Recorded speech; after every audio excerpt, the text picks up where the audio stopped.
Hello, hello, hello, hello. Oh no, I didn't fix my phone.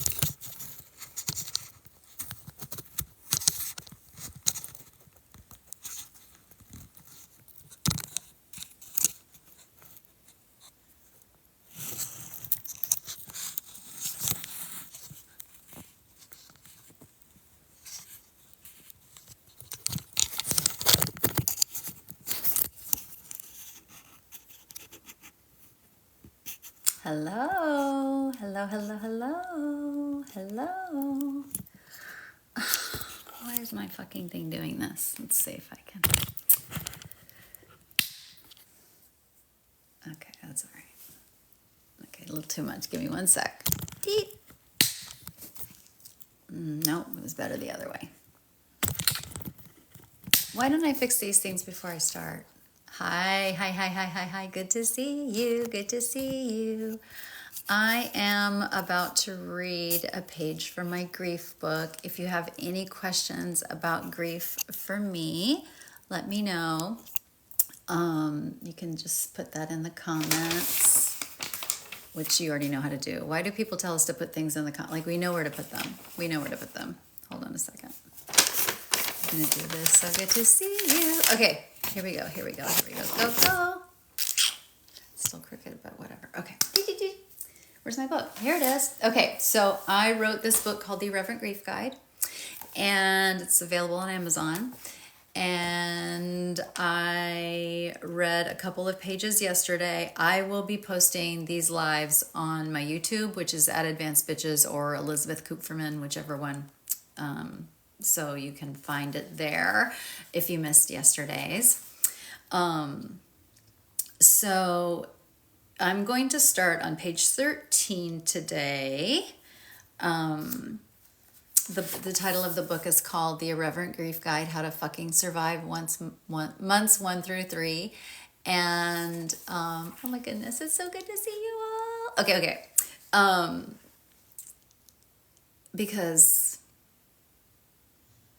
grief sucks, and it's like, can somebody please just tell me what to expect, what to do, I don't know. Like, it's a new life. Like, it's like, how do people live, like, carrying around such heartbreak? And so that's why I wrote the book. So hopefully just relieve a little bit of it. And so my work is about, I'm a grief counselor, and I used to work at hospice. I had private practice where I was a grief counselor. And so I just noticed that when you can educate yourself about grief, it doesn't fix the grief. It doesn't make the grief like, oh, I know about this. That would be intellectualizing, and it doesn't fucking work, unfortunately, because I really would have liked a shortcut. So I wrote it so it's like, are there any tips or hacks, not for grief, but for functioning? And I just noticed when we educate ourselves about what happens to us psychologically while we're grieving, we can solve for those things. So, okay. So this is page 13. This is the Irreverent Grief Guide's definition of grief. So this is how I define grief for myself. So whenever I refer to grief, I mean what happens to a human physically, cognitively, emotionally, and spiritually after the death of a loved one or a loss. The death of a loved person in their life. Grief lives in your body, in your thoughts, and in your feelings. It's in your behavior and what you prioritize. It's in your choices. It's in how much or little you sleep, or how much or little you accomplish in a day. It's there when you brush your teeth, when you watch television, when you scramble to get to an appointment, when you scream, cry in your closet, same.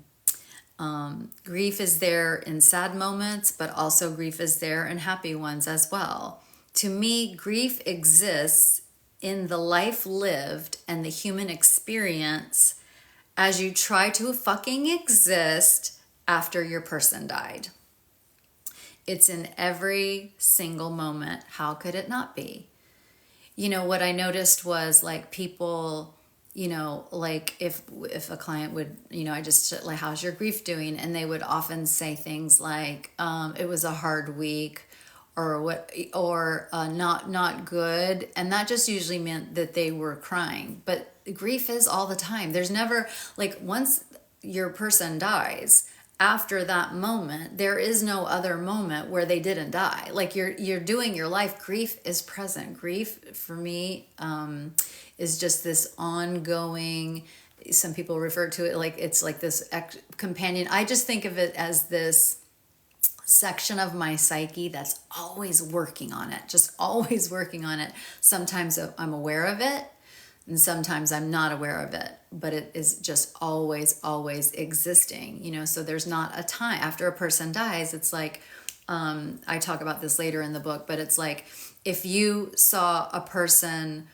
if I'm grieving and you saw me right now, I'm still grieving. I'm teaching and I'm reading and I'm making a TikTok, but I'm still grieving, but I'm just doing this thing. It doesn't look like I'm grieving. People usually think grieving means crying, but grieving is all sorts of things.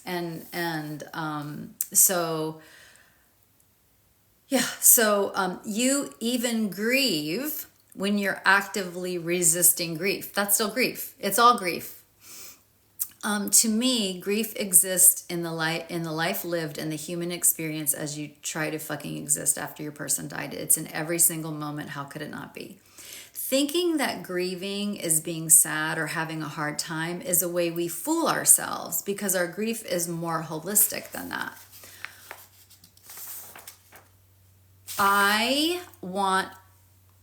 This is me. Like, I want all my grief to count. Like, I want it all to count. It all matters, not just the tears. When I get mad or frustrated about life when I'm grieving, I like to remember the fact that I'm probably this upset about it because I'm grieving. Like, grief makes every moment more loaded than it was. If I can't find my keys, I'm like, oh, where are my keys? Where are my fucking keys? But when I'm grieving, I'm like, where are my fucking keys? So it's like everything's more urgent, more difficult. This is how I talk to myself when I'm frustrated. These are bullet points. This is how I talk to myself when I'm frustrated. I'm not really upset about the lateness of this person. I'm upset because I'm fucking grieving. So, like, you probably have endured people being late before, and maybe you were frustrated, but sometimes you get really frustrated, like, while you're grieving. Like, I'm this pissed because I'm grieving. In an argument, I might say to myself, this fight is dumb. Why am I fighting? Oh, wait, this is not a real fight. This is my grief spilling out all over this person that I'm fighting with. Of course, sometimes you're actually having an argument about a boundary crossed or something like that. But sometimes, why am I fighting about this? This was already solved. Why am I fighting? It's like, oh, fuck, I'm grieving. That's why. How I talk to myself when I'm overwhelmed. I'm so overwhelmed. Wait. I'm overwhelmed because I'm grieving. This is how it's showing up today. I can't even picture not feeling overwhelmed any day if I'm grieving. If I'm checked out, why can't I get off the sofa? Oh, right, because I'm not simply zoning out or being a lazy egg. Goody Tama reference. Because I'm pathetic. I'm grieving, and at this moment, this is how my grief is manifesting myself. And so a lot of times we think like we forget to count grief as why something might be difficult, might be showing up as so important. Just the grief just magnifies our emotions, and sometimes sometimes they come out in places where it just wouldn't have happened before. You'd be like, oh, why am I fighting with my boss? Like, my boss is an asshole. Like, I never fight with them. I just know how to manage this person. But when I'm grieving, it's like, ugh, Like it could just get so much more upset, and I just have to remember, okay, wait, I'm grieving. I might need to take a step back. I might need to take a day off. I might need, so just know like grief is there doing its thing. I want you to get good at this kind of self-talk as well. Repeat after me. I'm not really fighting, I'm grieving. I'm not really irritable, I'm grieving. I'm not really lonely, I'm grieving. I want you to get used to saying to yourself, no matter what you're going through, this is grief. If I wrote this today, I would probably throw the word and in there. I'm irritable and I'm grieving. I'm fighting and I'm grieving. And if I can just remember the I'm grieving part, it kind of takes the pressure off of me. I truly think any fight you have in the first year with anybody, it's just like, it's worth remembering, like, oh, I'm grieving. Like, it doesn't mean that you don't protect your boundaries or anything like that. In fact, we got to kind of protect them even more while we're grieving. But thank you all for being here. This is so fun. So I just feel like people think I'm frustrated, I'm doing this, I'm overwhelmed, I'm this, but they don't, and then they're sad or they're thinking about the loss and then they say that's grieving. To me, it's all grieving. Grieving can't be separated. It all lives together in my psyche. So if I'm having a feeling or a thought, at the same time, my psyche is grieving. So there's never a time after the death of a person that we don't know, our psyche doesn't know that they're gone. You know, we might not be thinking of it in our frontal lobe right at that moment, but we know, like we know. So I equate grief to the fuckery that happens after a couple of drinks. A fight with my husband isn't just a fight, but an alcohol-related consequence. So notice, like, a lot of times when people just in general in my life or through work, like we had a really, really big fight, but it's in the context of we were drinking. It's like we can't take the fight out of the context where there was alcohol involved, in which you lowered your defenses, you lowered your accessibility to your inner tools, you lowered your defenses, you lowered your filters. And so that's how I think of grief. It's kind of like, if I'm here every single day, like this is the amount of like tools I use in a day. And we can even think about this, like I can start off my day like I got my boundaries and I know what I'm doing, but by 3 o'clock it might be like this high.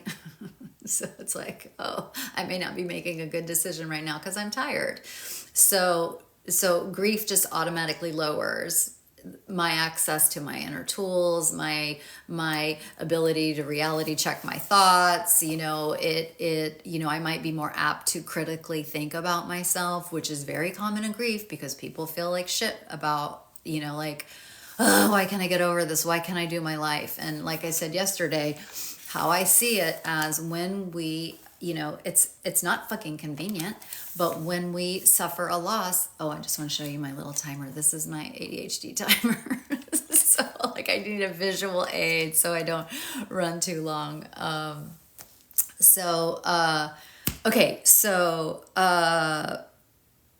Yeah, I just think it's helpful so let me get back to reading, but it's just helpful to know like, oh yeah, my defenses are lower. My filter is down. Notice we don't have as much patience for dum-dums as we usually do. Usually I can say that's a dum-dum, but when I'm grieving, it's like, I don't fucking have time for this,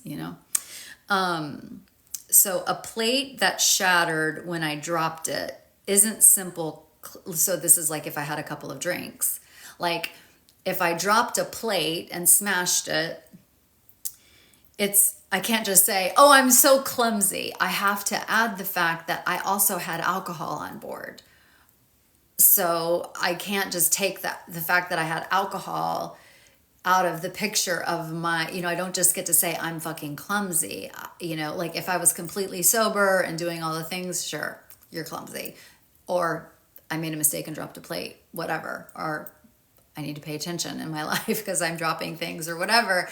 But a lot of people do that. They take out of consideration, like people might fight on a holiday. They might fight on New Year's, or might fight on Christmas Day, and they forget the fact that holidays are loaded, and a fight might ensue. So, okay, so breaking my toe when I stubbed it on the coffee table only isn't just a broken toe, but an alcohol related incident.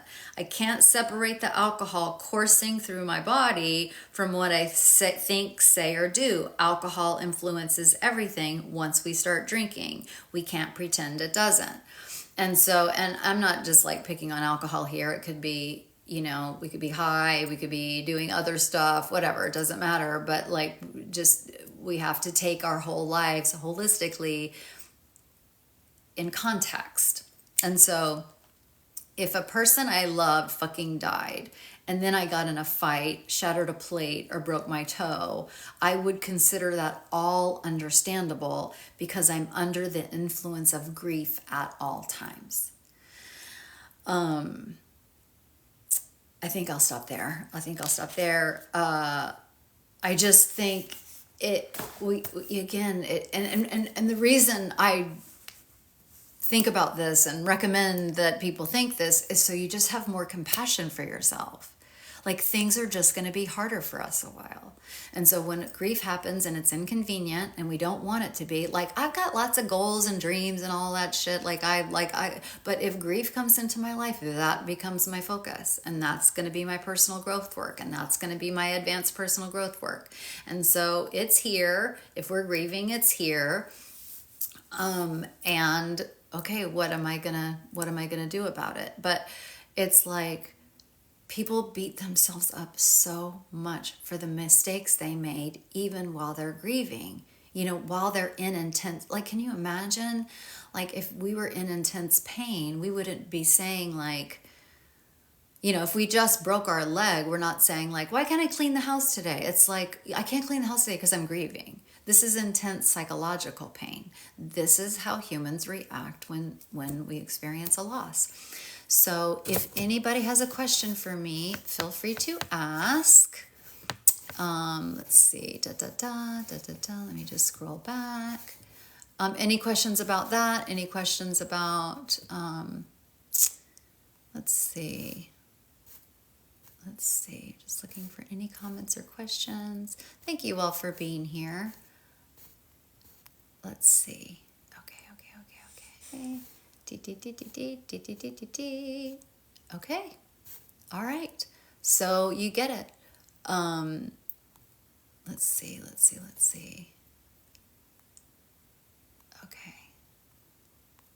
Okay. I just don't want to leave anybody out, because that's hurtful when you're grieving. So yeah, just remember. And the research shows that, functioning is lower in the first 2 years after a death. It goes up and down in certain areas. But that's just functioning. That's not grieving. So grieving is, however long it is. There's no timetable on it. In hospice, we were taught, 2 years to kind of getting back to what is normal functioning for a person, and then 5 years to get back to quote unquote normal, the functioning that you had before the death. So for that's not, I don't have like the research on that or anything like that, but that's just what was kind of taught to us, is like, so if there was somebody 2 years out or something, we wouldn't be like, well, what's wrong? Like, why? No, it's like, this is a big deal, and it takes a lot of work, which I get to in the book. I really like the term grief work, and I really like what's called Warden's tasks of mourning, because it makes me feel like I'm actually doing shit, doing work. But I don't have to do it. I'm doing it without even realizing that I'm doing it. And so are you. And of course, that takes energy. And it's happening in your psyche, and it's happening in real time. Like, there might have been things that the person who died did for you you know, a dumb example would be like that person was in charge of finances. Okay, well now I gotta fucking be in charge of finances. Or if that person was in charge of, you know, childcare, and it's like, okay, now I gotta be in charge of childcare. Like, how do I fit that into my life? So there's a lot of like you're doing so much work all the time, psychologically, cognitively, emotionally, spiritually, like it's all the levels. So again, I just want you to have compassion for your exhaustion and have compassion for, you know, it might not be easy for a while, but just know like this, everyone's going to do this. Grief comes for everyone. It happens it never happens when we want it to happen. Of course, we never want it to happen at all, but it's never going to be convenient. And you know, my goal is to let the grief do what it does and see if I can still carve a life out, if I can still be Elizabeth, while I'm grieving as much as possible. And if there's a day that goes by where I can't show up as me, if I can't do my, you know, functioning tasks, that's okay. I'm grieving. It's all right. And, you know, I just give myself permission. And I am not ashamed. I'm not ashamed of how long something takes me to heal. I'm not going to be ashamed, because I always equate it like, this is hitting me fucking hard. Like, this is hitting me hard. Yeah, that's how much I love that person. And I don't regret a single moment of that love. And I still love the person, and no one's going to take that away from me. So let's see. Thank you, thank you, thank you, thank you, thank you. It's so good to see you. Feels like losing the idea of what I thought my family was, so relearning what my life was. Yeah, yes. Been grieving, trying to remove myself from, definitely grief creates brain fog. Absolutely, absolutely. Difficult. The main symptoms I focus on in the first 3 months specifically, but for me it's the whole time. Extreme fatigue. You're so tired. And that goes back to that like alcohol example. Like, I'm so tired. Of course I'm going to be more irritable. Of course I'm going to be dropping plates, you know, like, extreme fatigue. Just notice I'm not just saying fatigue, like extreme fatigue. Forgetfulness, and forgetfulness, and what's the last one? Difficulty concentrating. Believe it or not, I'm actually not grieving right now, even though I'm forgetful and have difficulty concentrating. Thank you all so much for being here. Like I said, I'm going to post these in order on my YouTube channel, just so if you ever miss one, I probably at some point will schedule them. So if you want to you know, put it on your calendar when I'll be on. But anyway, thank you so much for being here. I hope my book is helpful. I hope this is helpful. If you have any questions for me, if you have any like grief questions or anything like that, if you want to, and you want me to answer it during a live and I don't see it in the comments, okay, let me just answer this question before I go. But you can DM me on Instagram. That's where I see all my DMs. I know we're on TikTok, but that's just where I'm, you know, overwhelmed. So that's where I can see DMs. Leaving a 4-year relationship after finding out about a happy ending massage. Any tips? You know, it goes back to like everybody has their different boundaries about what's appropriate and what's not in a relationship, what the boundaries are. And if that was not in your boundaries and that's why you decided to leave, you know, that's absolutely appropriate. And to some people that's like super, super devastating. I err on the side of, the reason I'm not saying like, that's bad, that's terrible, that's horrible is, just, I try to be sex positive and know that, you know, for some people in their relationships, that's like an okay thing, but it's not in yours. because that was your boundary. So I just want to be clear about that and honor your boundary and respect your boundary. That could be very hurtful, very upsetting, but leaving the relationship, we're just now going back to grief. And so sometimes how you leave the relationship is painful, and that may be very, very painful for you. But I would say extreme fatigue, difficulty concentrating. What's the other one? Forgetfulness, like any kind of grief, any kind of loss, there's going to be a lot of processing and a lot of pain and a lot of, and if that is not in your, I mean, obviously since you wrote that, that's not part of what you're okay with in your relationship, then it feels like a betrayal, and that adds extra pain to all of it. So,